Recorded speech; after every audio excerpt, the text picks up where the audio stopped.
समय की बड़ी खबर से आपको बता दें, कांग्रेस उम्मीदवारों के चयन को लेकर दिल्ली में बैठक जारी है। करीब 3 घंटे से स्क्रीनिंग कमेटी का मंथन चल रहा है। गौरव गोगोई की अध्यक्षता में ये मीटिंग हो रही है। सीएम अशोक गहलोत, प्रभारी रंधावा, डोटासरा मौजूद हैं इस बैठक में। साथ ही सीपी जोशी, सचिन पायलट भी बैठक में मौजूद हैं। एक एक सीट पर इस समय मंथन किया जा रहा है। कमजोर सीटों पर कांग्रेस का ज्यादा फोकस इस समय बना हुआ है। संभवतः ये स्क्रीनिंग कमेटी की आखिरी बैठक होगी।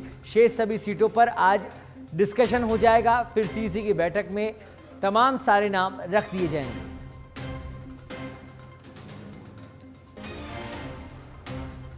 तो कमजोर सीटों पर कांग्रेस का ज्यादा फोकस है। आपको बता दें, संभवतः ये स्क्रीनिंग कमेटी की आखिरी बैठक हो सकती है, क्योंकि तमाम सीटों पर मंथन किया जा रहा है। शेष सभी सीटों पर आज डिस्कशन हो जाएगा और फिर सीसी की बैठक में ये तमाम नाम रख दिए जाएंगे।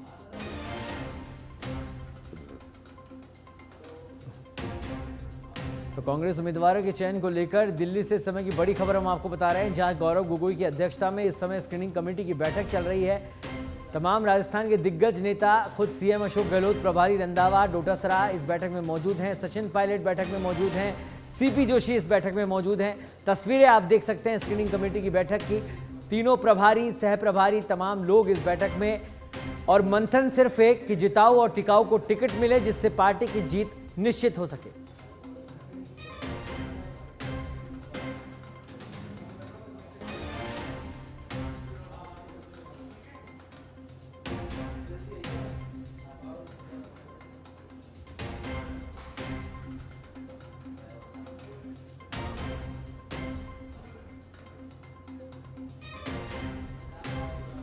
तो गौरव गोगोई की अध्यक्षता में इस समय मीटिंग हो रही है। कांग्रेस स्क्रीनिंग कमेटी की मीटिंग जारी है और इस खबर पर अधिक जानकारी के लिए हमारे साथ जुड़ गए हैं दिल्ली से हमारे संवाददाता, विशेष संवाददाता दिनेश डांगी।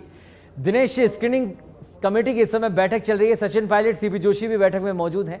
कितने नाम और क्या मंथन इस समय अंदर खाने चल रहा है? जी देखिए, करीब 2 घंटे से कांग्रेस के 15 जीआरजी वॉर रूम में स्क्रीनिंग कमेटी की बैठक हो रही है। और सौरभ, 2-3 बड़ी खबरें आपको दे देता हूं।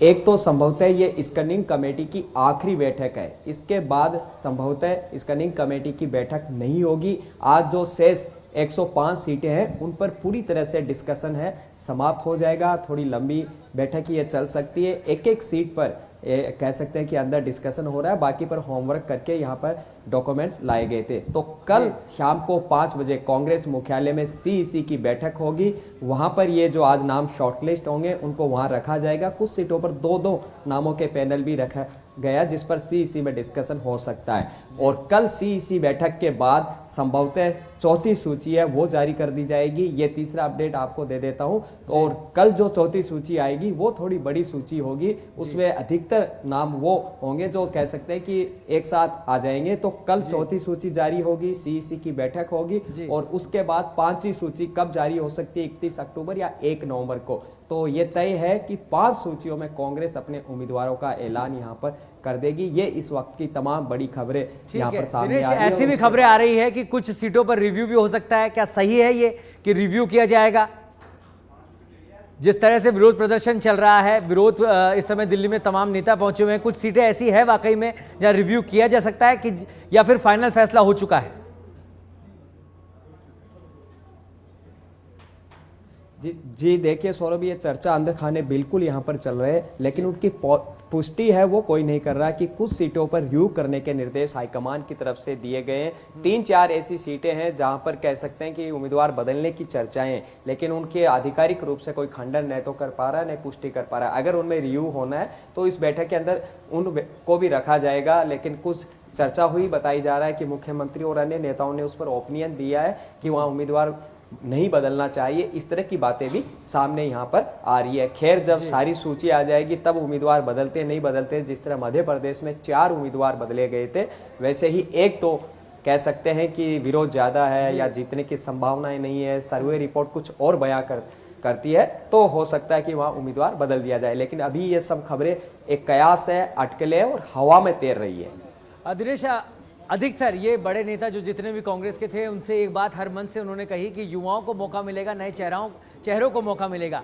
3 सूची में इतना प्रभाव नहीं दिखाई दिया, लेकिन अब क्या चौथी सूची में ऐसा कुछ देखने को मिलेगा? जी बिल्कुल, 3 जो सूचियां जारी हुई है उसमें नया कुछ नहीं है। वो पहले से मजबूत, सशक्त और स्थापित नेता थे। सामने उनके कोई मजबूत दावेदार नहीं थे, इसलिए उनको टिकट मिलना कन्फर्म था और विरोध भी वहां पर नहीं हुआ।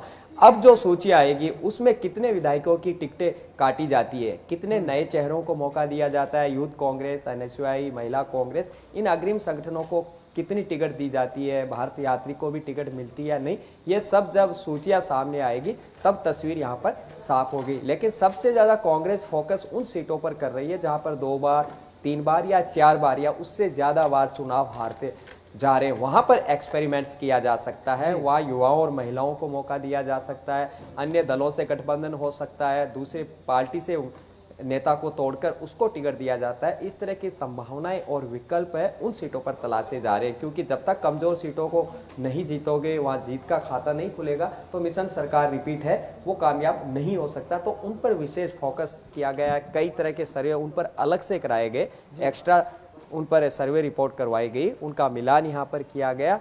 लेकिन वहां पर अब एक्सपेरिमेंट्स क्या हुआ है वो सारी सूचियां जब सामने आएगी तभी उसका सटीक मंथन के बाद ही पता चल पाएगा। बहुत बहुत धन्यवाद दिनेश इस तमाम जानकारी के लिए।